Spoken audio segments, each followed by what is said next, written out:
Bon matin. Good morning, everyone, and welcome to our fundamental series. Today, we're talking about internal controls, a very interesting topic. Donc, la séance d'aujourd'hui sur la série des principes fondamentaux de la gestion financière vient toucher les contrôles internes. Merci aussi de vous joindre à nous. Mon nom est Jocelyne Charon et je suis la directrice exécutive de la gestion des collectivités de la fonction de contrôleur et aussi de la surveillance. Et je me joins à vous du bureau du contrôleur général. Nous allons avoir des panélistes aujourd'hui avec nous, ainsi qu'un expert sur les contrôles internes. Donc, nous espérons que cette session soit intéressante pour vous. Je tiens également à préciser que je me joins à vous aujourd'hui depuis Ottawa. Donc, peut-être que vous nous joignez aussi d'autres territoires tout au sein du Canada. Et alors, je me trouve sur le territoire traditionnel non cédé de Nation Anishinaabe-Algonquin. Le 30 septembre, qui s'en vient tout prochainement, est une journée pour réfléchir à la vérité, à l'histoire et aussi aux séquelles des pensionnats autochtones. Mais alors, je vous invite à chacun d'entre vous à envisager comment vous allez souligner cette journée et contribuer aussi à la réconciliation. Avant de commencer, j'aimerais vous rappeler que cette séance est bilingue. I will be switching to English throughout the session as well. Et aussi à vous inviter à poser des questions et à interagir dans la langue de votre choix. Un service d'interprétation simultanée est offert pour l'événement. Pour y avoir accès, veuillez utiliser la fonction d'interprétation de votre plateforme de réunion virtuelle et sélectionner la langue de votre choix. Nous allons aussi utiliser la fonctionnalité WooClap pour poser des questions et vous aurez l'opportunité d'interagir avec nous, avec nos panélistes et aussi avec notre présentateur principal. Donc, je vous invite de prendre votre téléphone mobile ou aussi d'y accéder via le web en saisissant le www.wooclap.com et aussi saisir le code, et vous le voyez ici à l'écran, FMES26 pour participer. Donc, c'est un signal pour vous d'être prêt. Puis, si vous avez des questions durant la présentation, vous pourrez nous les poser et nous tenterons d'y répondre. Veuillez aussi noter que la présentation est disponible dans les 2 langues officielles dans la section ressources de la page de l'événement, ainsi qu'une liste utile d'autres ressources. Donc, si vous êtes curieux, vous pouvez vous y joindre pour les consulter. Notre programme est assez chargé.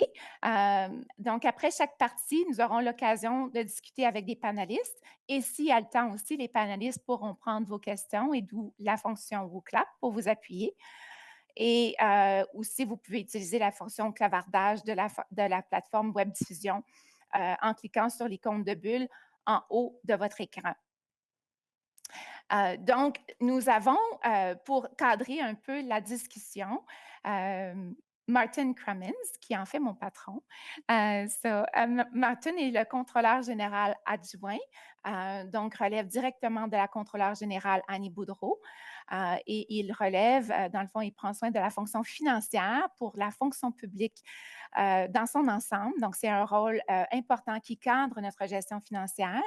Et il est ici un peu pour vous inspirer sur la raison et l'importance du segment qu'on va partager avec nous. Donc, à toi, Martin. Merci d'être ici avec nous ce matin aussi. Excellent. Thank you, Jocelyn. Good morning, everyone. It's a real pleasure to be here today for the Financial Management Essentials series. This series highlights the core elements of financial management, with each session focusing on a unique theme, topic, and set of presenters. Today's topic of strengthening internal controls is particularly special for me because it's where I started my leadership path. But before I get into that, I do want to thank the Canada School for organizing this event and creating a space where we can come together, learn from one another, and strengthen our community. Continuous learning is at the heart of our growth as financial professionals. In a field that is constantly evolving, staying current with the latest knowledge and skills is essential, not just for our own development, but for the strength of the places we work. Opportunities like this allow us to deepen our understanding, sharpen our expertise, and build the foundation for long-term success. I encourage all of you to take full advantage of it, ask questions, share your perspectives, and view this as a meaningful investment in your career. So, a little bit about me. I didn't begin as an executive like you. I started as an FI. I did all aspects of financial management, planning, budgeting, accounting, and financial oversight. Step by step, I built my career in departments both large and small, from fisheries and oceans to Treasury Board Secretariat, where some say I helped shape government wide financial decisions, and ultimately at Public Health Agency of Canada, where I feel very proud that I was fortunate enough to lead a team of financial management experts during a global pandemic. So, looking back, one lesson that stayed with me through every role and every challenge: financial management is about trust. Trust in our systems, that they are designed to protect public resources, trust in our teams we lead, that together we can solve problems and find solutions, and trust in ourselves to make the right decisions even when the path is not clear. I know that our work is often behind the scenes, sometimes seen as an enabling function. When we do it well, no one notices it. But when you know what the value of what we do, it really goes to your heart. With sound financial management, nothing else functions as it should. That's why today's theme, strengthening internal controls, is so important. Internal controls are not just checklists and approval process, they are safeguards that give Canadians confidence in their government. They are structures that allow managers and executives to take bold action, knowing the risks, yes, multiple risks, that those risks are being managed responsibly. So controls are also quite quiet but critical backbone of public trust. When controls are strong, people don't have to think twice about whether their money is being used as intended. But when they are weak, trust erodes, and once it's lost, it's very hard to regain. So, do we think it's so important that we need to talk about it? Of course we do. The team here at the OCG has worked very hard to set up financial management competency compass, which I hope will help us as financial professionals navigate our careers and develop skills. But just as important, it also informed the design of this learning series, connecting our professional development directly to the competencies that matter the most. So, how do internal controls fit here? They tie directly to at least three of those competencies: strategic thinking, oversight and risk management, and compliance. They provide leaders with reliable information for forward looking decisions, mechanisms to monitor resources and manage those risks that I spoke about earlier, and processes that embed compliance naturally into our daily work. In this way, internal controls not only protect public resources, but also enable us to pursue our missions with confidence, accountability, and integrity. So, we're very honored to have with us today Ralph Jabbour, Director of Financial Management Policy at Treasury Board Secretariat, who will walk us through the system of internal controls, the Government of Canada context, and their evolution, as well as David Valancourt, Director of Internal Controls Division at CRA, and Isabelle Massé, Manager of Internal Controls at Indigenous Services Canada.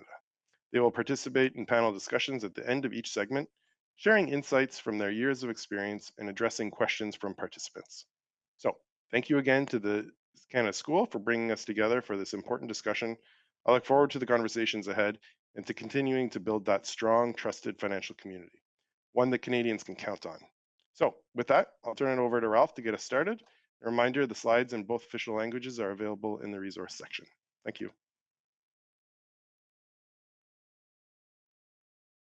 Merci Martin. Bonjour à toutes et à tous. Merci d'être ici pour cette séance essentielle sur les contrôles internes. Euh, dans un contexte gouvernemental plus en plus complexe, comme Martin a déjà dit, les contrôles internes sont indispensables pour assurer la transparence, la responsabilisation et une saine gestion des ressources publiques. Aujourd'hui, nous allons voir comment le contrôle s'intègre dans notre travail quotidien et comment chacun d'entre nous peut y contribuer. Nous commencerons par la base, ce que sont les contrôles internes et pourquoi ils sont importants. Mais comprendre les bases n'est pas seulement théorique, c'est de voir comment ces contrôles préviennent des problèmes.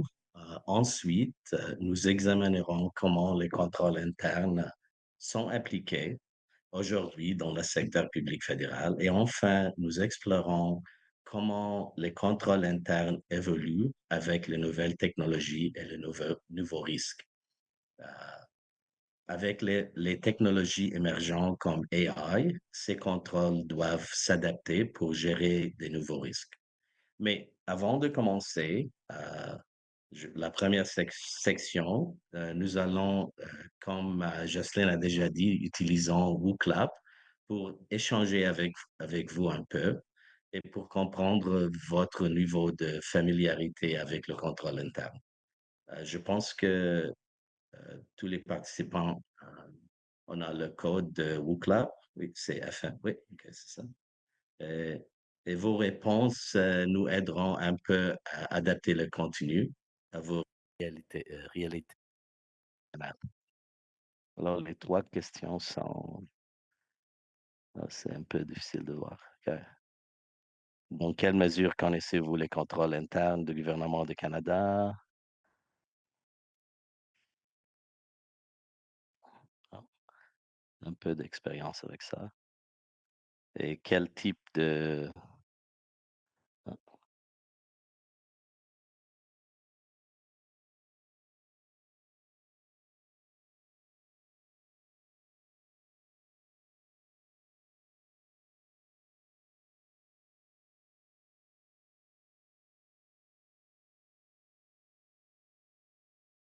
j'ai vu un mélange de niveaux d'expérience.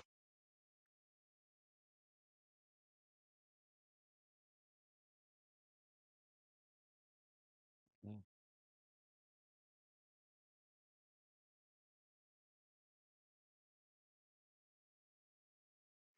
Bon, je pense que Ralph, on t'a peut-être perdu. Est-ce que tu es encore avec nous? Mhm. Euh, Oui, oui, je sais. Oui, oui. OK, tu es C'est, ici, c'est c'est un bon. peu difficile De lire, oui, exactement. de lire de l'écran, oui, Je suis oui, oui. d'accord Mais avec vous. les trois questions sont là, oui. Oui, Le type absolument. Puis on voit un d'organisation, peu grand, petit, le oui, niveau oui, différent un peu de la oui, connaissance des gens là, oui, sur les oui, contrôles internes, qui est quand même un fait important. Ça veut dire qu'ils vont peut-être bénéficier de la discussion ce matin. oui. Et on a un mélange de participants de grands ministères, petits ministères, Oui, euh, exactement. et les différentes communautés. Alors, je pense que euh, Oui, donc on demande ici quels sont les gens de la collectivité de la gestion financière. Donc, c'est la majorité de vous, 80, environ 80. On a d'autres aussi. Donc, on aimerait savoir c'est qui ces gens-là. Le dit aussi, donc intéressant parce qu'il y a définitivement une complémentarité entre les contrôles internes et aussi le rôle de la vérification interne. Définitivement, ces choses-là sont différentes, ont des sphères d'interaction différentes, mais définitivement aussi complémentaires. Donc, merci. On sait un petit peu qui vous êtes ce matin. Donc, à toi, Ralph, pour continuer le dialogue. okay. Okay, so in our first section, we're going to talk about the system of internal controls. And I think as we heard Martin earlier in his opening remarks, he talked about uh, financial management uh, is ultimately about trust. And I think this is why this today's session is important because I think internal controls are really how we earn and protect that trust. So think of them, I guess, as seat belts or an airbag or a GPS in a car, right? We don't notice them most of the time, but when something goes wrong, they make all the difference. So we wouldn't manage billions of taxpayers' dollars without these invisible safety systems. Of course, we wouldn't, right? So imagine driving without a GPS.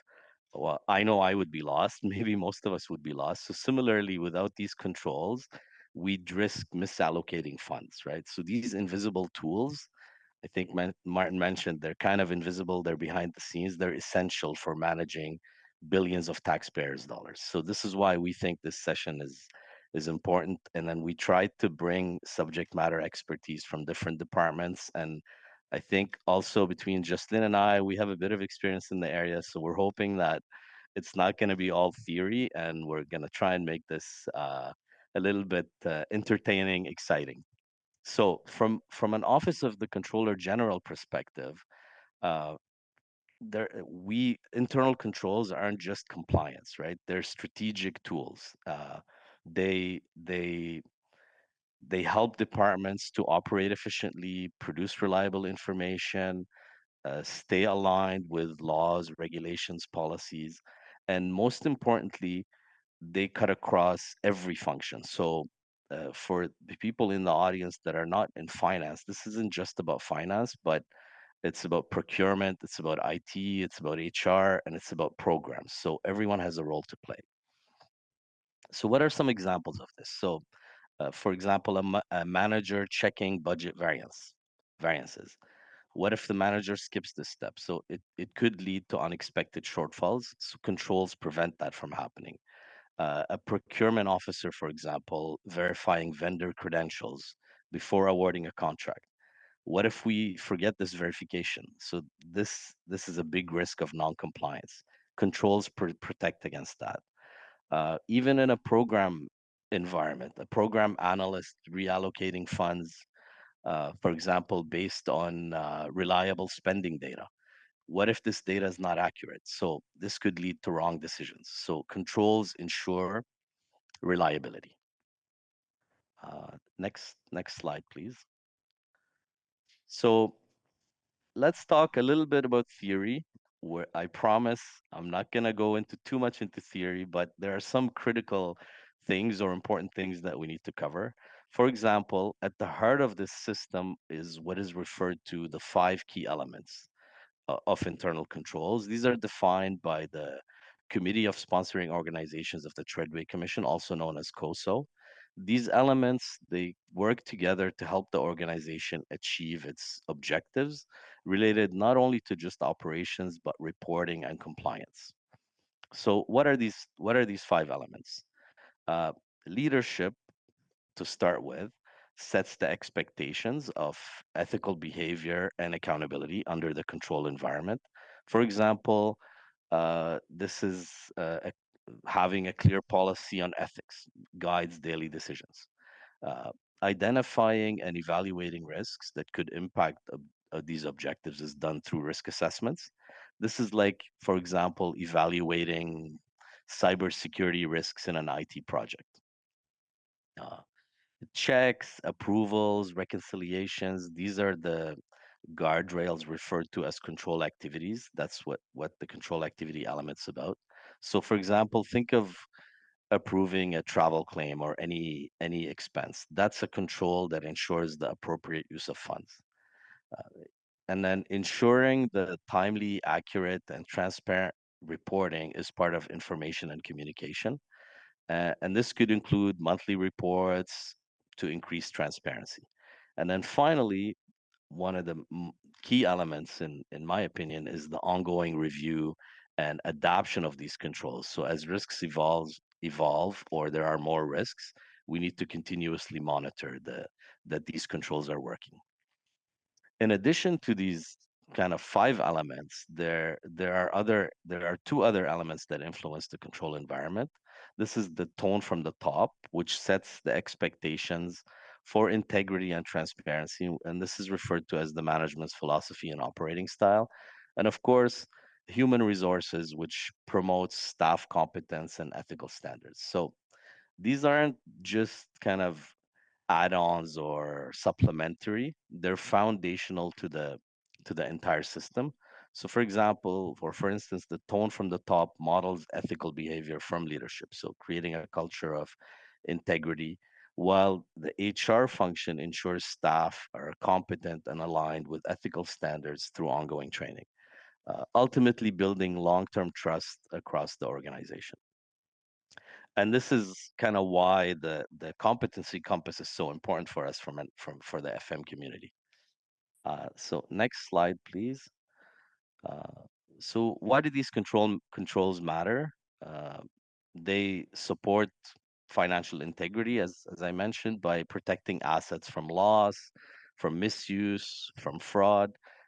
They ensure that the data is accurate for reporting and transparency, and they strengthen accountability and compliance across all levels of the organization. So uh, this is done. This happens because they support compliance to policies and procedures, and they allow us to apply the rules and procedures consistently. Uh, they provide peace of mind by reducing risks, as we mentioned already, and they enable us to uh, to make better decisions. So when everyone plays their part, the system works, but it requires everyone's participation to function effectively. So internal controls allow the organization to pivot in order to address unforeseen pressures confidently without sacrificing other objectives. So I know we had a mix of participants, so I want to try and kind of incorporate a kind of a what's in it for me. If you're a procurement person or a finance person or an audit person, and for a finance person, this means fewer last minute surprises, right? So the data's clean. It helps the CFO in doing their attestations. For a procurement practitioner, this means stronger defensible files, so fewer challenges. If some of the participants are an internal audit, this means uh, less, I guess, in a way, firefighting, but more time looking at strategic risks.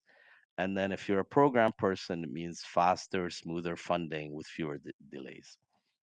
So the way we're going to do this, and I think this is going to repeat every segment, at the end of hopefully not my boring presentation, we're going to do some true and false questions, and then we'll get into probably the most exciting part, which is the panel discussion. So what we'll do now is through Woo Clap, I think we have a couple of true and false questions.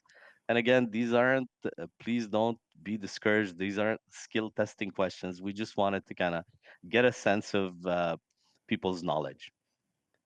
So our first question is internal The first controls. question is, Yeah. yes, we want to know if internal controls are only relevant for auditors. I say true, and I would fail. Hopefully not. So what do we have here? We have a mix of Yeah, a mix of take out 54, 40, responses. Yeah, false. Okay. Okay. yeah. So again, we're not, this isn't a test.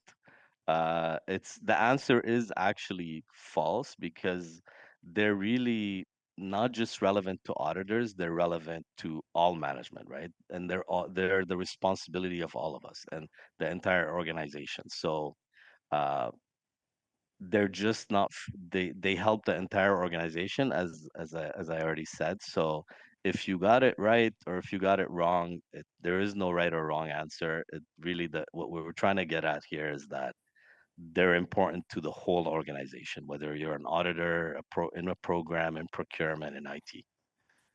Yeah. Oh, the Okay. results are And still then our coming in. Our second next question second is question. about the deputy head, an important person in your Next. organizations. We're Mhm. asking if they're ultimately responsible for establishing and maintaining the system of internal control for their department. So is that true or false? And again, we talked about the internal controls being a bit of a safety, your seatbelt or your GPS, right? So That's right. deputy heads, I don't know how many policies they have to oversee across their organizations and compliance. They are the accounting officer. If something goes wrong, they are accountable to Parliament. So how do we make sure that they can sleep at night? How do we make sure that they know that things are going in conformity with the policies, that their funds are being properly spent, that they're getting the value to Canadians? And then a bit of that safety net that Ralph spoke about. Many people got that one right, Ralph. Good job. Many That means people they got it right. understand. Yeah, Good job. good job. Maybe it's an unfair question because I think I'm talking about the policy in the next segment, but it is a requirement in the policy on financial management, but you'll hear me talk about that a little later. So I think with this, Jesslyn, we Yes. move to our panel We're discussion. going to have some of our panelists come and join us. So these are two specialists. They breathe and live internal control in their respective departments. So Martin introduced David and Isabelle to you a little bit earlier. So I'm going to ask them a few questions so you can apply a bit of what Ralph was saying in terms of that theory, the concepts, and then see how they are in action in your departments. And to me, honestly, because there's so many requirements, so many processes, so many accountabilities in the system, how do we make sure that there's consistency across the 105 federal departments and agencies? How do we make sure that we have the trust to parliamentarians. And so your system of internal control is actually one of those unique functions, other than potentially your auditors, right? That would come in after the fact when something is broken, or do an audit and then have those fact findings on the audit. So this is more of a preventative measure as discovery, but it kind of, to me, it's a bit of a report card, an early report card of where things are going well and where things need to be improved. So I'm going to ask Isabelle. Merci d'être avec nous aussi, Isabelle. So Thank you very much for being with us, Isabelle. shift in the way process owners view internal control and value the work of your team. Thanks, Jocelyn. So yes, we did see a shift in the mindset. So for us in internal control, we do assessments of internal control, but ultimately the responsibility is of everyone in the organization. And then especially for financial controls, at first it was more of a compliance exercise, and I did see a shift in how it can be more of a process improvement and how we can bring efficiency to the process. So there's more collaboration with business process owners. They're more involved in designing and monitoring the controls. And we also see a shift in shared accountability. They understand how they can improve their process, and if they see that there is a risk of a control having a gap, they will discuss with us and ensure that the controls are in place, and to ensure also that they are sufficient controls. So for the shift, there's added value. They see us as a partner for the internal control team. So they will ask us for question and our recommendation. If they are reviewing a process, they'll ask us to review those processes and to ensure that they have the controls in place. So it's really about communication with the teams, with the process owners, so there's more collaboration. So that's part of the big shift that I've seen in internal controls. I agree with you. And that's why, like, you can, over control things.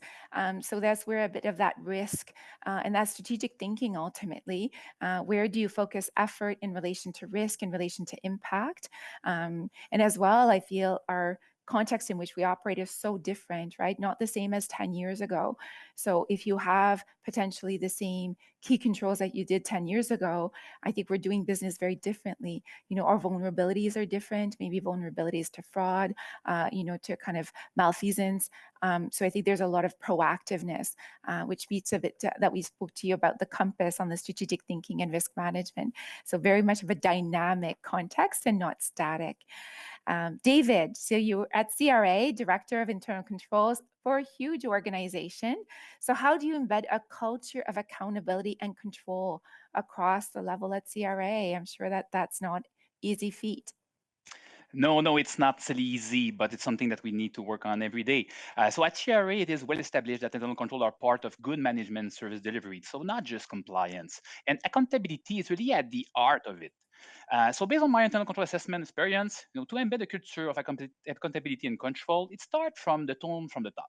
Every year at CRA, at our management audit committee, we present our internal control assessment scope. We discuss the importance of control. We reinforce role and responsibility of all senior leaders regarding maintaining a good system of internal control over financial reporting and financial management, because everyone is helping with that.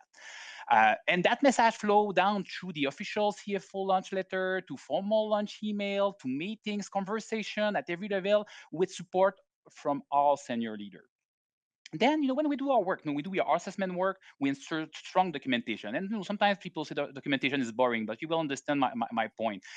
Documentation brings clarity. So this includes what control is being done, why it is done, how and when it is performed, who is the control performer, and who is accountable for each of those controls. So by documenting that, it's clarify role and responsibility and accountability at the same time. People understand why it's important every control they do.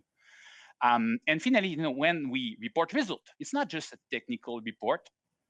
We validate finding with the people who do the work, so the control performer. share them with the manager, executive, which are the accountable for the control.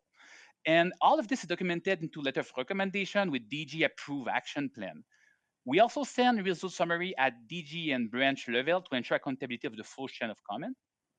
And then we go back to our management audit committee to present these results to close the loop on the planning presented earlier to that committee. And finally, and this is very important also because we tie the loop with the because our result at the end of the day is incorporated in the statement of management responsibility and its annex, which is an integrated part of the financial statement. And that financial statement is approved by the CRA Board of Management and co-signed by the CFO and Commissioner. So there's like a trace of making sure that they understand their responsibility, and then this is where the results are published to everyone. So the culture of accountability and control is embedded in all levels across the organization by, I would say, the tone from the top, strong documentation, and solid governance structure. I like it. I do agree. It has to come from the top, and to me, it's about making sure that the deputy head and the senior ADMs and ADMs in your organization understand that they are a little bit delivering programs, and these programs have key controls, right? But unless we document them, we check them, we validate them, your safety nets are kind of not really known or understood. So it's kind of working about making sure they're aware of it.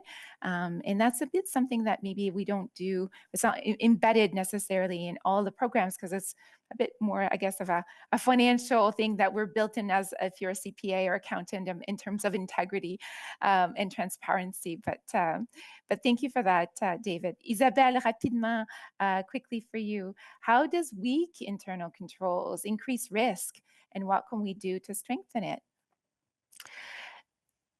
Weak internal controls can lead to financial errors. If we focus on financial internal controls, there's risk of frauds and misuse of public funds. There's also a risk of non-compliance with policies and reputational damage. For example, there can be some scrutiny in the media or findings in internal audit. To strengthen internal controls, as David said, and also Ralph, roles and responsibilities need to be clearly documented and clarified, who does what and when.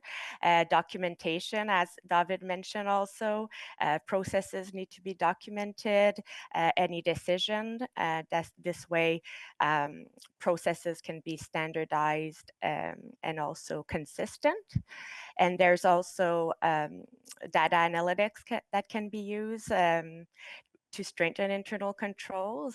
We can do real-time reviews and invest in training and awareness. Internal controls are the responsibilities of everyone in an organization. So it's important that if an employee is completing a checklist, that they understand that they're reviewing that checklist to ensure that there's no errors or no gap in the specific process. So this shows how weak internal controls, especially roles and responsibility and documentation, are important, and that it's the responsibilities of everyone in the organization. I agree with that. Thank you very much. And we'll talk about it in a little bit about how new innovative technologies could actually transform a little bit, making internal control maybe a little bit more effective, give you more coverage as well. Because as you said, Isabelle, the risks are quite high, right? Risk of loss of public trust, potentially loss of, scrutiny of how taxpayers' money is spent. So those are real challenges and as well realities, as we are public servants. So I think that those are important, but lots of availability to strengthen as well, which is why we're here today. So I'll turn it over to Ralph. We have another little bit more of a theoretical segment. Just a reminder for all of you that the slides are available in both official languages in the resource section. So Ralph, over to you. Merci Jocelyn. Alors, dans cette section, nous voyons le cadre des contrôles internes au gouvernement du Canada. Et ce cadre est basé sur la politique sur la gestion financière. Pourquoi c'est important? Parce que ces contrôles assurent la transparence, la responsabilisation et une bonne gestion des fonds publics, même dans un environnement complexe. Euh, c'est, ok. Regardons ensemble les points essentiels dans cette diapositive. La politique sur la gestion financière définit l'exigence pour un système de contrôle interne basé sur le risque, comme nous déjà dit. Voici les rôles principaux. L'administrateur général établit, surveille et maintient ce système pour réduire le risque financier. Euh, Par exemple, en s'assurant que les fonds de subvention sont traçables, cela évite des pertes et renforce la confiance publique. Le rôle de dirigeant principal de finances est de mettre en place les contrôles et de rapport au comité de haute direction et consigne la déclaration de responsabilité de la direction pour assurer des rapports fiables. Le rôle des cadres supérieurs ou responsables de processus est d'appliquer les contrôles et avise le dirigeant principal de finances de lacunes et prennent euh, peut-être des mesures correctives. Par exemple, euh, en prévenant un dépassement budgétaire via des revues mensuelles. C'est le contrôle qui évite ça. Et c'est quoi le rôle de tous les employés? C'est de mettre en œuvre les contrôles opérationnels et de signaler peut-être les faiblesses dans le système. Par exemple, quand quelqu'un remarquait une erreur dans un facteur, euh, ce n'est pas, c'est prévenir peut-être une fraude potentielle. Alors, cette approche commune renforce la gestion responsable et la reddition de comptes à tous les niveaux. Prochaine diapositive, s'il vous plaît. Euh, C'est c'est la conformité et surveillance. La surveillance assure que tous les contrôles fonctionnent bien euh, avec ces trois piliers. L'audit interne ministériel, je pense que Jocelyne a déjà mentionné ça. Par exemple, la fonction d'audit interne fait d'examens basés sur le risque et donne une assurance indépendante à la direction. Par exemple, la fonction identifier rapidement des faiblesses dans les achats pour économiser des ressources. Mais cela non seulement économiser des ressources, mais renforce la confiance publique par des corrections proactives. Le Bureau de vérificateur général du Canada effectuait des audits indépendants et conseille le Parlement, mais ces rapports annuels renforcent les contrôles solides et soulignent l'utilisation responsable des fonds publics. Et le processus de risque et de conformité, qui est basé sur le cadre de responsabilisation de gestion, évalue la gestion et se concentre sur des contrôles efficaces. Euh, le nouveau processus de risque et de conformité est euh, un système agile. Il priorise aussi les risques émergents comme par exemple la cybersécurité. Euh, alors, ces mécanismes ensemble soutiennent l'amélioration continue et renforcent la confiance du public. Prochaine, merci. OK. C'est quoi le rôle de professionnel des finances? Mais comme j'ai déjà dit, les contrôles internes sont la responsabilité de tout. Ce n'est pas seulement la responsabilité de professionnels de finances, mais les professionnels des finances montrent la voie et assurent le leadership. Même si vous n'êtes pas en finance, votre contribution aussi compte. Par exemple, identifier un problème dans un processus opérationnel. C'est une forme de contrôle aussi. C'est l'environnement de contrôle, mais de l'avant l'éthique et la transparence. Par exemple, donné par la haute direction, créer une culture d'intégrité. La gestion des risques, identifier et gère les risques dans la planification budgétaire et les prévisions. Euh, L'activité, spécifiquement l'activité de contrôle, vérifier et valide conformément à la loi ou les différentes politiques. Euh, et la surveillance se tient l'attestation de dirigeant principal des finances et ajuste les contrôles selon le changement numérique.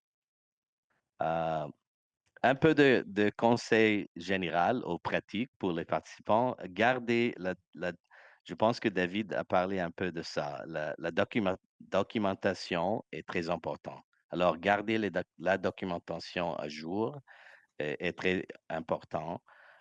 Collaborer avec l'équipe de contrôle et proposer des plans d'action réalistes. Cela signifie euh, des, des, des données fiables pour les finances et moins de retard pour les programmes. Et c'est très important de mettre à jour la documentation, euh, pas comme un exercice routinier, mais pour documenter les changements dans le contrôle. Et je pense que cela évite les problèmes majeurs évite les problèmes majeurs. Avant, je pense qu'on a quelques questions de vrai ou faux aussi avant la deuxième discussion. C'est ça, Euh, exactement. Donc, on va voir ouais, si les gens ouais, ont écouté ce que tu as dit, ouais, Ralph. Est-ce qu'ils ont bien compris? On vous demande d'aller sur le WooClap encore une fois. Et puis, la question, dans le fond, c'était un vrai ou faux. Les contrôles internes sont un exercice de conformité ponctuel réalisé en fin d'année. Vrai ou faux?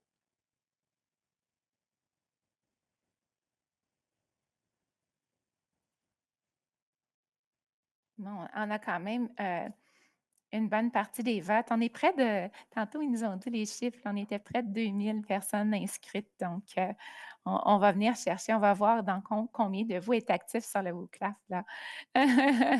Majoritairement, on va leur donner la bonne réponse, Ralph. ouais, Ils ont ouais, c'est ça. compris que c'est pas Ouais, juste statique en fin ouais, d'exercice. Ça serait pas une bonne idée, hein? ouais, ouais, Euh, ouais. on a une C'est, deuxième question. bon. La deuxième Oui, c'est question. la collectivité de la gestion financière joue un rôle essentiel dans le soutien apporté aux directeurs des finances et aux directeurs généraux adjoints pour maintenir les contrôles efficaces. Donc, dans le fond, c'est une responsabilité pour tout le monde, mais on a donné un peu le rôle de maintenir, donc, au dirigeant principal des finances, qui a souvent un rôle au niveau de l'entreprise, donc à l'échelle de votre ministère, et qui joue souvent un rôle horizontal. Et on leur a donné un peu cette responsabilité-là de maintenir le système de contrôle interne pour appuyer l'administrateur général. Comme Ralph a passé.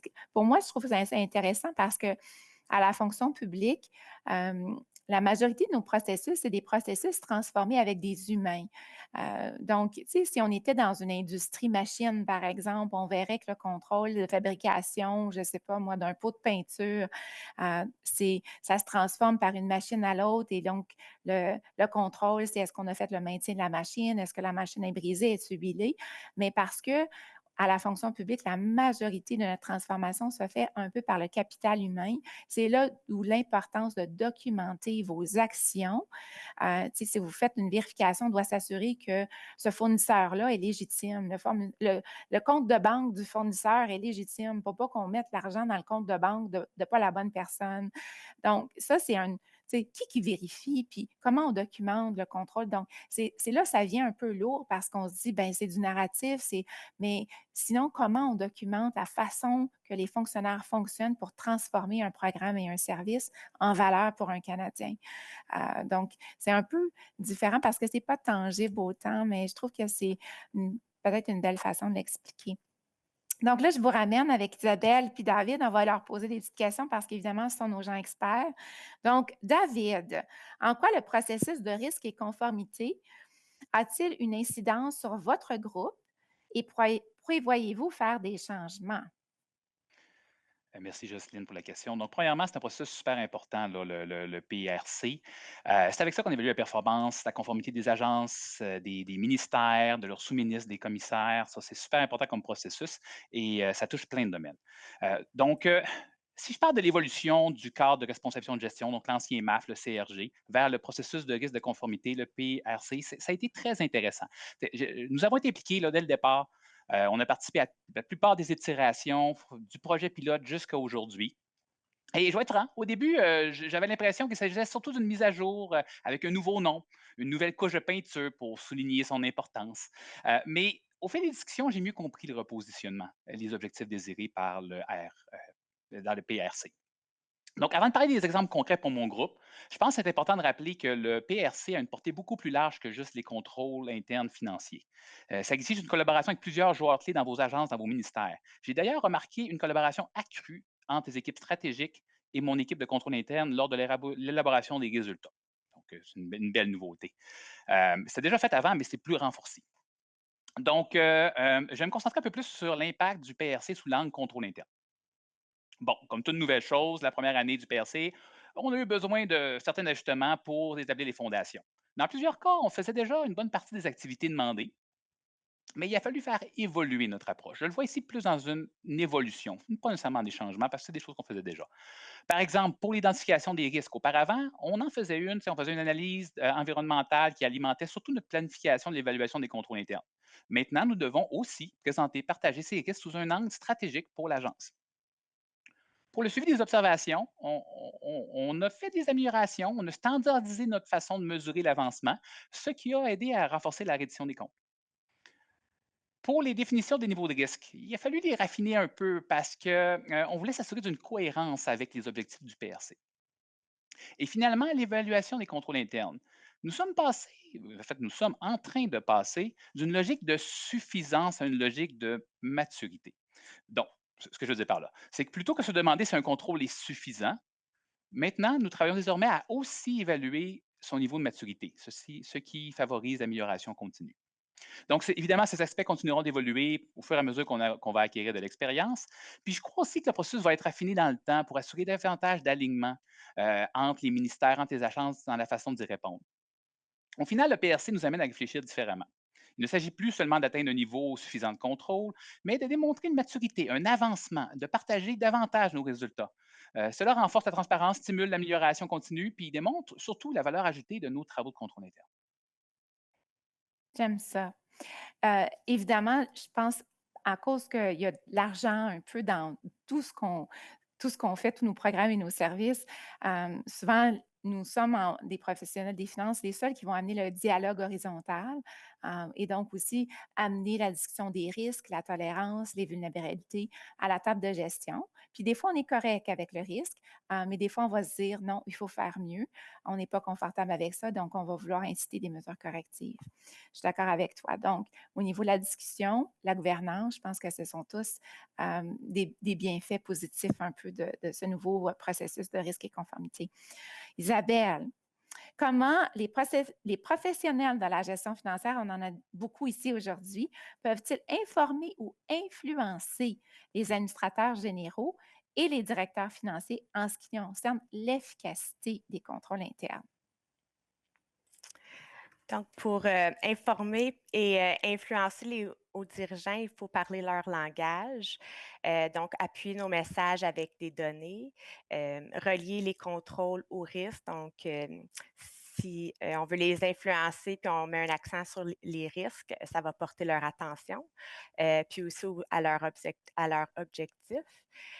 puis aussi proposer des solutions concrètes. Ça va aider d'influencer parce qu'on va avoir déjà réfléchi à des recommandations pour les hauts dirigeants. Donc, pour utiliser les données, pour tenter de les influencer, c'est présenter des tendances, les risques, des tableaux de bord ou des analyses. Souvent, juste mentionner des chiffres. Peut-être que ça va pas influencer les hauts dirigeants, mais si on le montre en format de tableau, un visuel, ça va pouvoir les influencer. Puis aussi, ça va aussi avec le compas, je ne sais pas si je dis le bon terme, là, avec l'utilisation des technologies, l'intelligence artificielle, les outils technologiques. Donc ça va contribuer à influencer les hauts dirigeants. Raconter des histoires, le storytelling, donner des exemples concrets. Si un contrôle n'a pas bien fonctionné, on peut expliquer, voici ce qui est arrivé parce que le contrôle, il n'était pas bien documenté, il y avait une déficience dans la façon qui était effectuée. Donc, si on dit un exemple concret, là, ça va pouvoir leur donner un exemple pour les influencer, là, si on propose aussi par la suite des solutions. Puis, relier les risques. S'il y a un risque qu'un contrôle est mal effectué, puis un risque que ça peut être identifié dans un outil, peut-être que ça va aussi influencer les hauts dirigeants. Donc, c'est à nous, les professionnels de la gestion financière, mais aussi à tous les employés d'identifier s'il y a des lacunes là, dans les contrôles internes pour pouvoir influencer là, les hauts dirigeants. Comme j'ai mentionné, proposer des solutions. Donc, c'est important de collaborer avec des collègues pour voir s'il y a des lacunes, comment on peut résoudre les lacunes, les contrôles ou améliorer les processus. En collaborant à l'intérieur des ministères, mais on peut aussi collaborer avec d'autres départements pour voir les meilleures pratiques là, qui sont en place dans les ministères et les organisations. Si on voit des bonnes pratiques qui sont effectuées, bien, ça va contribuer à influencer les décisions des hauts dirigeants. Donc, voici. J'aime beaucoup l'idée de collaborer aussi pour s'entraider, pour rehausser le niveau de maturité. Donc, je pense que ça aussi, c'est quelque chose qu'on peut améliorer au sein de la collectivité parce que c'est certain que de nombreux d'entre vous ici aujourd'hui, vous avez tous des bonnes idées puis des bonnes pratiques. Peut-être qu'il y en a aussi qui sont plus agiles avec les technologies. Donc, comment on peut même automatiser certains des contrôles internes pour que ça devienne quasiment du just in time. Puis, on peut, dans le fond, axer sur peut-être des contrôles qui sont plus complexes ou de la détection proactive, surtout quand on pense peut-être même à la fraude. Donc, David, comment les contrôles internes sont-ils intégrés dans la stratégie générale en matière de gestion des risques de l'organisation, puis aussi votre gouvernance? Est-ce que c'est quelque chose qu'on met à côté ou c'est quelque chose qu'on a mis au cœur un peu de la façon que votre gouvernance a géré à l'Agence de C'est revenus? au cœur, c'est au cœur, ça c'est Au certain. Puis ça fait cœur! partie des Excellent! décisions communes. C'est un sujet très large, évidemment, parce que les risques, c'est multiple, c'est très complexe. Puis pour nous, c'est géré par la direction de vérification interne qui le fait à partir du profil de risque de l'entreprise. Donc, la meilleure façon que je leur ai expliqué, c'est qu'on est des spécialistes de contrôle interne en rapport financier, en gestion financière. Et l'exercice s'inscrit dans un exercice collaboratif d'une genre de cartographie de la gestion des risques à l'échelle de l'agence, où chacun a sa spécialité. Donc, TI sont impliqués, HR sont impliqués. Moi, je suis du côté financier, où de façon régulière, donc les comités de vérification de chaque trimestriel vont mettre à jour ce plan-là et on fait un exercice de calibration avec eux. On s'assure que les risques sont bien intégrés. On s'assure aussi que les nouveaux risques sont identifiés, que c'est mis à jour. On discute des plans d'action. Donc, il faut vraiment le voir comme étant un exercice collaboratif qui permet de gérer les risques au niveau de l'organisation. Excellent, je suis d'accord. Merci. Donc, Ralph, est-ce que tu peux poursuivre, dans le fond, nous amener sur les dernières petites étapes qui te restent? Ensuite, on ramène nos panélistes. Merci, Jocelyn. Okay, so our next section. let's talk maybe a bit about the history, real quick, and then we'll get into some of the evolution of internal controls, and then maybe some of the I guess emerging trends. So just to give people a little bit of history, I promise I won't go into the 20 plus year history, but just at a high level for those of you that aren't familiar. Uh, so it all of this kind of started way back in 2003. So historically, they focused, well, originally internal controls in the government of Canada focused on internal controls over financial reporting, and that was shaped by legislation and policy developments such as the Sarbanes-Oxley Act in the U.S. There was the Ontario budget measures and the Federal Accountability Act in Canada. So this started around 2002, which it was influenced by a lot of things that were going on and like globally or mostly in the States, and which led to the Federal Accountability Act in 2006. So these milestones kind of shaped the approach for internal controls. And a lot of these things had something in common. They emphasized the importance of accurate financial statements, accountability, transparency, things that we've talked about so far in this session. But departments were required to assess and report on the effectiveness of their controls around financial reporting. But our responsibility over time kind of grew, and the scope of internal controls started to transition from internal controls around financial reporting to internal controls around over financial management. And or what we call ICFM. So ICFM kind of goes beyond financial reporting. It includes controls around budgeting, forecasting, costing, investment planning, CFO attestation. There's a long list of things, and the shift from internal controls over financial reporting to internal controls around financial management kind of reflected the broader requirements that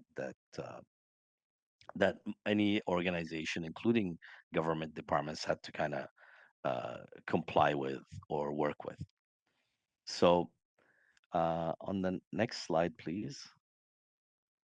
So what is this kind of evolving scope? I touched on it a little bit, but under maybe we talk about this through a little quick example. So under internal controls over financial reporting, for example, departments focused on ensuring that their year-end financial statements are accurate.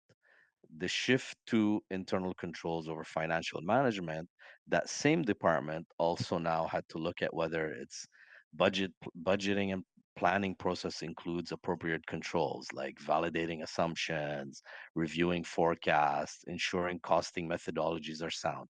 So in practice, this meant validating not just numbers but assumptions behind them. So, for example, the forecasts, the economic forecasts or program demand projections became important, right? So it wasn't just about reporting that number that program is spending in a financial statement. It was what are the underlying things that led to that calculation of that number. Uh, Another example of this, let's say a team is implementing a new system, whether it's a G's and C's system or whatever kind of system. Now they needed to kind of ensure that automated controls within that system align with financial policies. And the IT general controls are in place to protect the data and the integrity of the data and the access to the system. So similarly, if they were rolling out kind of a budgeting tool, right? These IT general controls needed that are required to verify access control, who has access to the system, to in order to prevent unauthorized changes or anyone kind of going into the system and doing things they're not supposed to. So this evolution from ICFR to ICFM meant that internal controls were no longer just the responsibility of finance teams, and we touched on this a little bit, right? So they became a shared responsibility across the organization. So from a program manager to an IT specialist to a procurement officer. So I touched a little bit before about the 5 elements and the two, I guess, the management's tone and from the top and human resources. Those shape the control environment. But in addition to this, there's two important things. One being the entity level controls. So these set the kind of organizational culture, like leadership promoting honest, clear HR policies. And then the IT general controls, these ensure systems like payroll and procurement and budgeting are secure, they're accurate, and they support financial management beyond just internal controls over financial reporting. So these entity level controls are kind of like for lack of a better word, kind of like the organizational compass. I don't want to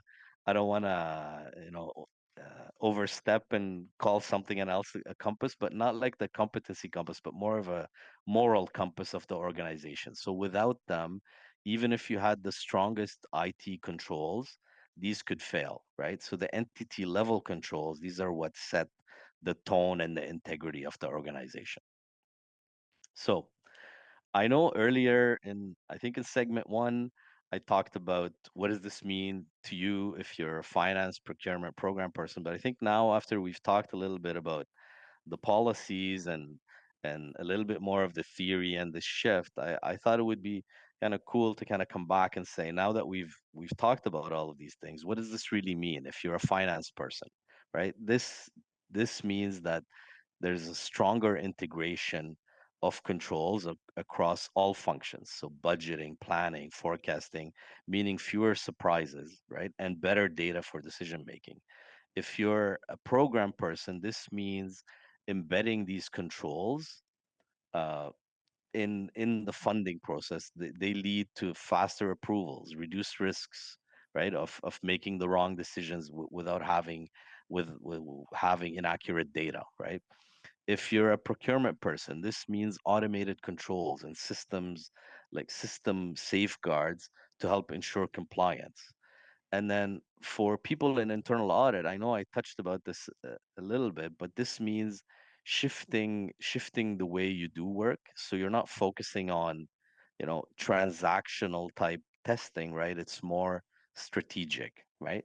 So uh, this is kind of what's in it for everybody, and I think the message we all wanted to kind of we were hoping to come across today, that internal controls are no longer just about preventing errors, they're about enabling the organization. So as we evolve, every employee and everybody has a role, and you become kind of a steward of integrity, of risk. You're more risk aware, and then it enables the organization to kind of have a better sense and foresight of these risks, right? And these risks, that are emerging in this current environment, right, with technological advancements. So this is kind of, I think, the message that we were all trying to convey today. But before we move to one last panel discussion, we have a couple of more true and false questions.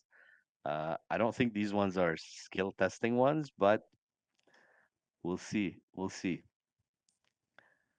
We're looking at So question, automation and yeah, AI see. to reduce the need for an internal control.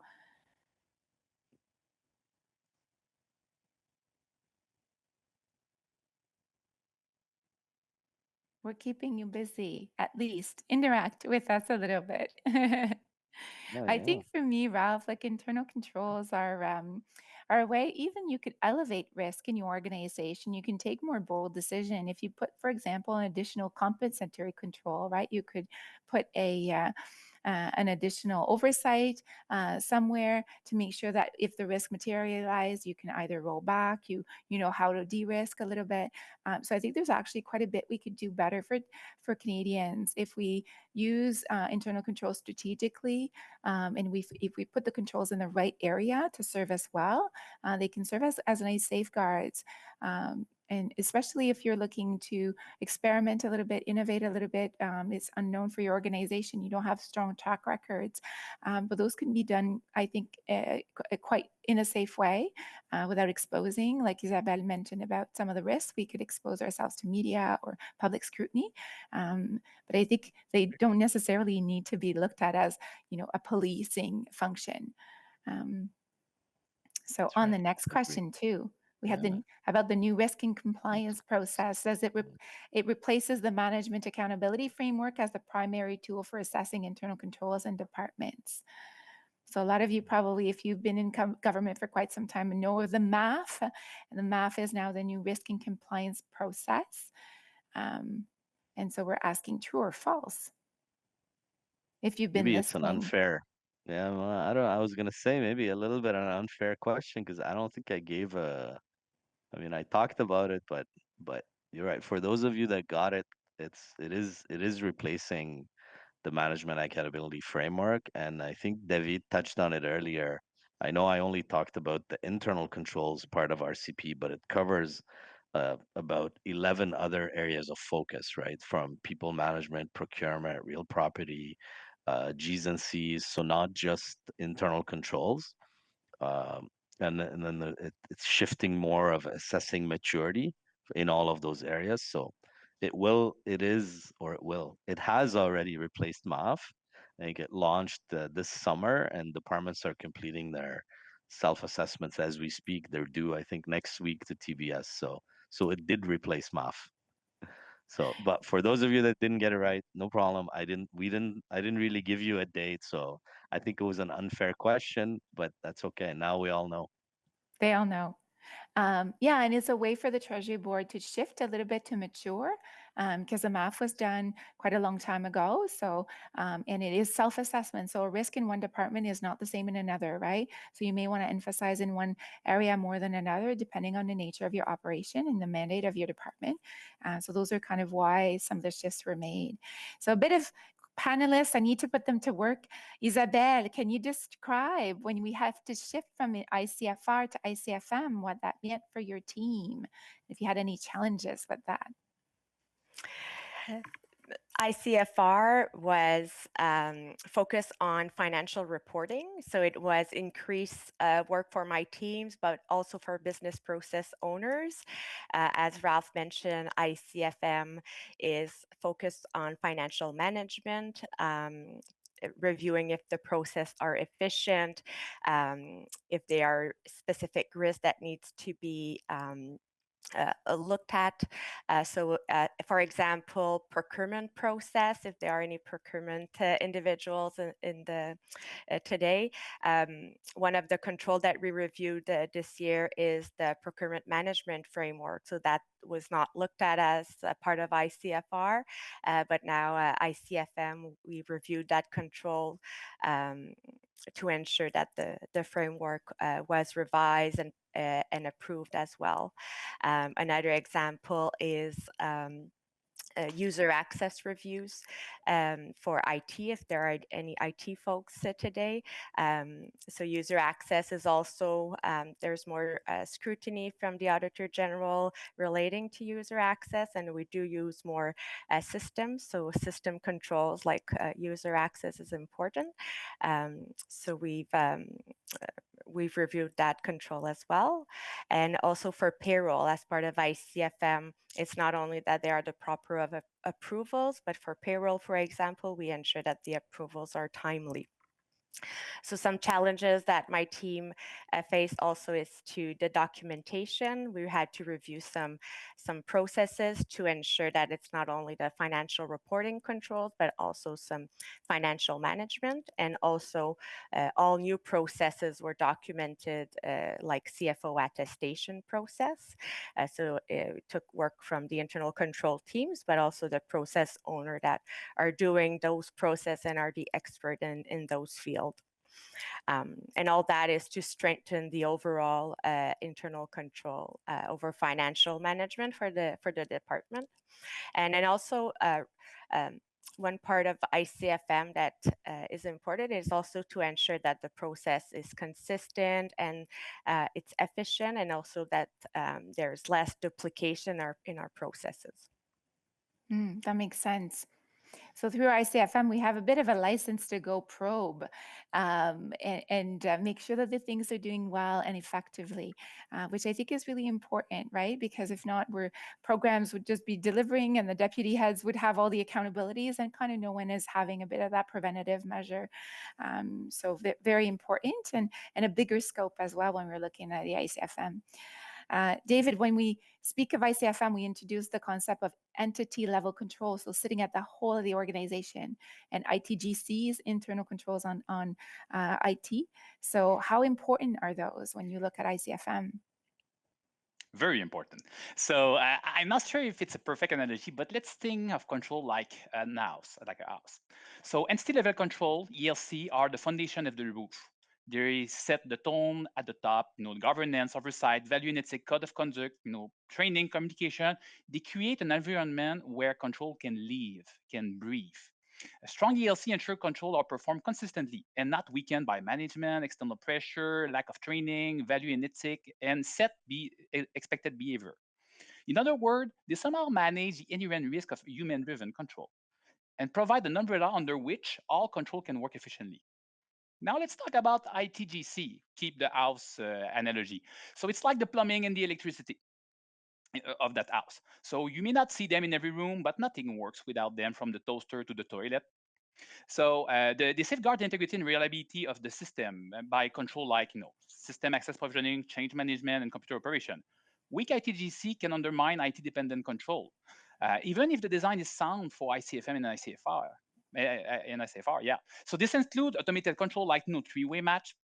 It also includes manual control that rely on IT, like electronic signature. So you can have the smartest automated control in the world, but it's useless if a system administrator can disable it or change it whenever it's inconvenient. So let me provide you with a light-hearted example to make it very visual. So let's go back to my house and toilet analogy. It's not perfect, but please bear with me. It's Friday, and internal control is a very fun topic. I will show you. So think of the body natural process as a control. So it requires us to use the toilet on a regular basis. So that control depends on the tool, the toilet, which in turn depends on the house plumbing, water flow, the ITGC, to work. If the plumbing fails, the toilet itself still exists, but the control can be performed as intended. So this is an ITGC issue. The infrastructure is not reliable. So now imagine that my child broke an exposed water pipe while playing. So my control must still happen, and I cannot delay it by much. Sadly, the system, the water is no longer supports it. So in theory, I could perform the control on the floor, which would be unacceptable. Why? Why? This is where ELC step in. Thanks to the value instilled by my family, training, communication, value and ethic, reinforced by the tone of the top from my wife, governance. I know I must find an alternative solution that keep the environment clean within acceptable standard until the plumbing is fixed. So I'm not sure if that fun example to give you an example of ITGC and ELC how they interact. ELC and ITGC together create an environment that allow all control to operate in an effective and dependable manner. They reduce the risk of error, inconsistency, and failure, whether it's caused by the human or system, which make it an essential solution for ICFR and ICFM. Very interesting. I love how our whole segment has been about paint and toilets and houses and roofs. I think we're looking at internal control as a bit of that architecture that supports a lot of the departments and how to keep it safe and functioning. I want to touch on one question. We also have some questions from the chat. So, but Isabel and David together, let me know, what are your thoughts about how technology can play to strengthen or weaken internal controls? I think that's really important as we look at, AI, but as well as we look at how we can become more vulnerable for example, hacking. I can start. And technology can help us be more efficient. For example, RPA, robotic automation, process automation, are being implemented in some departments. So there are efficiencies, but then we have to ensure, like David mentioned, that we have the proper ITGC in place to ensure that we can rely on those efficiencies for robotic process automation. And also AI, it's the same thing. We need to ensure that we have the controls in place to ensure that we can rely on the output of AI. So that's the weak side. We need to ensure that we have sufficient and the proper controls in place. I agree. I often see in audit reports, one of the key weakness that comes back on ITGCs is that we don't remove accesses for employees when they change roles. So that means that maybe you're letting people with permissions be able to come back and change, administrative rights. So those, if we want to maximize the use of the technology, you may have to strengthen who has access when, because you may be kind of like, heating your house, but all your windows are open in the background without those key. And that is one that comes back often in audit reports. I'm inviting you to go check your departmental audit reports and go see that ITGC control is coming back as a weakness for your organization. David, some thoughts from you on how technology can improve or worsen? I agree with what Isabelle said. To me, I see it as an amplifier, both with the good and the bad. So if it's well managed, it leads to efficiency, stronger control. But there's risk coming with that. So every time you use technology, there's also risk. And this is where internal control play a risk, because we're here to mitigate that risk and to just keep the good portion of the technology. So I think it's key. I think it's also a key message to understand that, as internal control, we are often seen as, like limiting innovation, but we need to change that view, because control is not here to limit innovation. In fact, it's here to support it, to secure it, to make sure that, the risks are mitigated, to make it a success.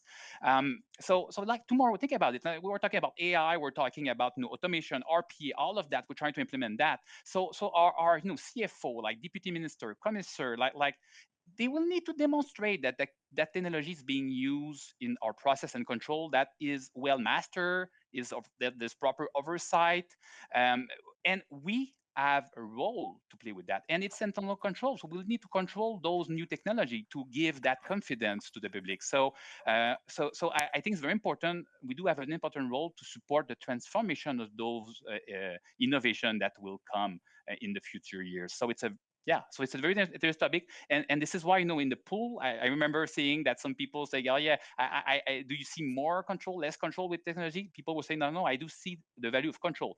I believe it will be even more important, because we will need to demonstrate the strategy. So yeah, very interesting topic. I completely agree with you. And if you want to accelerate with the technology, then having a few safety belts here and there to give it the assurance and a bit that echo of what's going on the ground. Did we open all our windows and our back doors are open, or are we kind of still keeping it safe, right? So I think we could do it in a very responsible and accountable way as well. And if you look at some of the, the code of conduct related to robotics process automation and artificial intelligence, you will see that, right? The judgment and the transparency and responsibility are key to making sure that we do it in a safe way, especially as stewards, right, of taxpayers' money. We have an interesting question in the chat. It kind of touches on what Isabelle and you, David, have mentioned, and I think we're going to leave it to there. But what is the biggest cultural barrier? Like we talked to these participants today about the importance of internal control, but I think for me, it's a lot about making it relevant for our senior leaders, right? They kind of see it as an administrative or maybe like a back office something. So how can you make it relevant? What are those barriers to governance so that we can kind of get the senior leaders to understand the importance of it and maybe play with us a little bit more? What are your thoughts on that, David? Yeah, I see two barriers. So I agree with you, Jocelyn. So having impactful communication is important. Sometimes it's about positioning what we do because people see control as, mostly compliance, but we need to change that. Like there's value into control. There's a reason why the control is there. So being able to position the topic with senior leader, make them understand because they care. Sometimes it's just a matter of how we present it to them. So that is like the first part, making sure that communication, and we do have a role to play into that. Like we do need to adapt to make it clear what it means. And the other thing I would say, something about like resisting change, because I feel that to make internal control stronger, we need to evolve them. And we are often tempted to keep the old ways. And in a time where there's AI, automation, and everything, we will need to go out of that comfort zone and recreate a new comfort zone with internal control. So that shift is not an easy one to do. Like we're often tempted to say, okay, so now there's that new thing, and then as soon as there's like some risk, some problem, we go back to the old ways because we're never punished like to keep the old ways.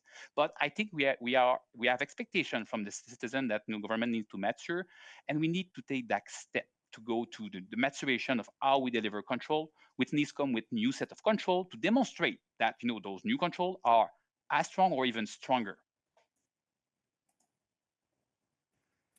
I agree with that. Isabelle, and any thoughts you want to add on this last question? I think David mentioned the most of it, and I think it's all to remove barriers. It's to have those discussion on internal control and having open discussion with team and collaborations, asking questions wherever you are in the organization. Oh, I've seen this checklist. Do we need to have it approved?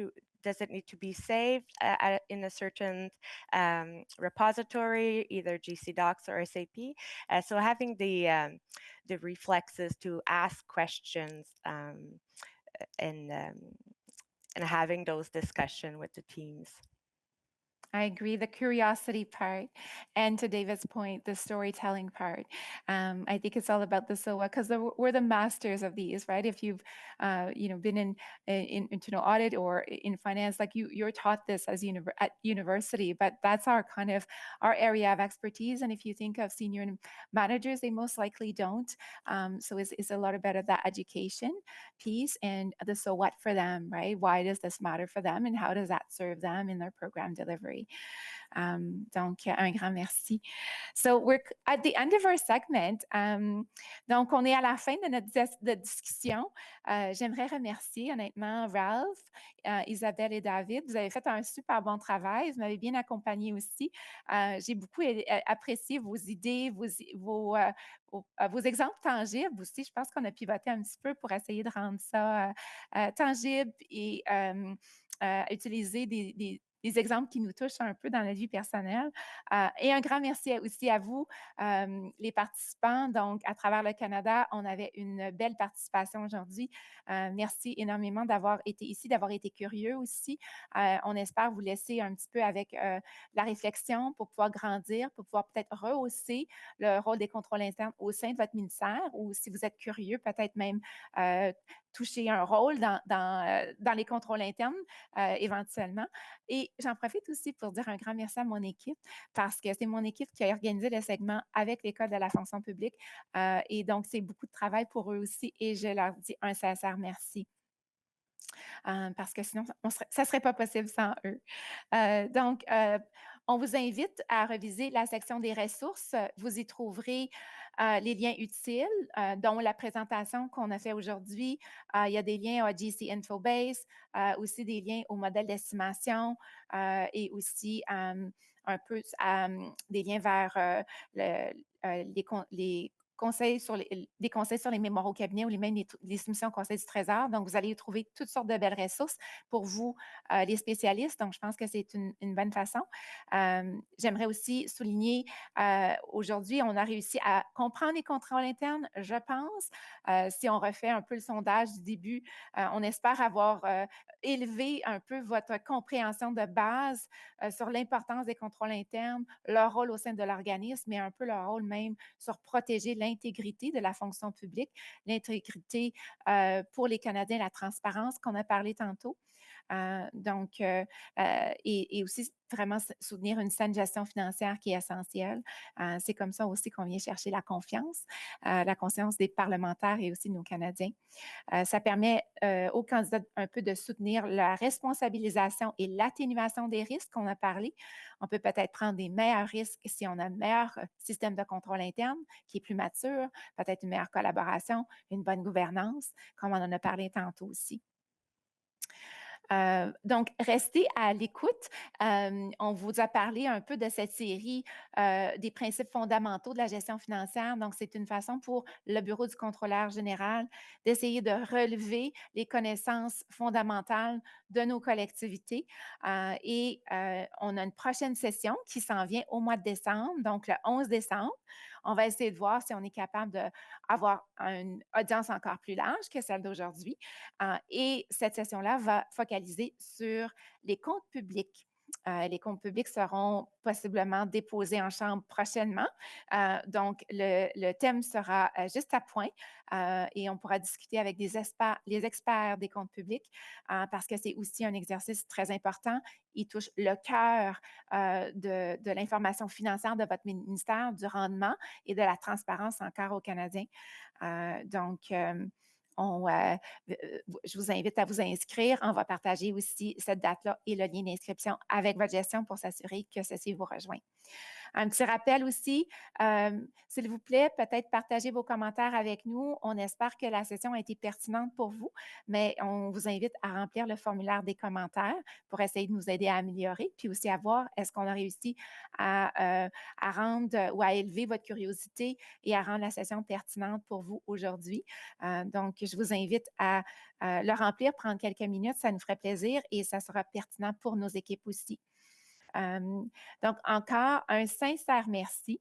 J'espère que ça a été une session intéressante. Je pense qu'on a été agile, on a été un petit peu pas tant scripté. J'ai dit à Ralph avant de commencer la session, j'ai dit on est comme le reality TV des contrôles internes.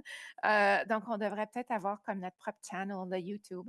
Et la prochaine événement, on se réunit encore ensemble le 11 décembre. Un sincère merci à vous. Puis aussi, je vous souhaite une belle fin de semaine, puis aussi une belle journée de la vérité et de la réconciliation qui s'annonce le 30 septembre prochain. Merci encore à vous tous. Passez une belle fin de journée.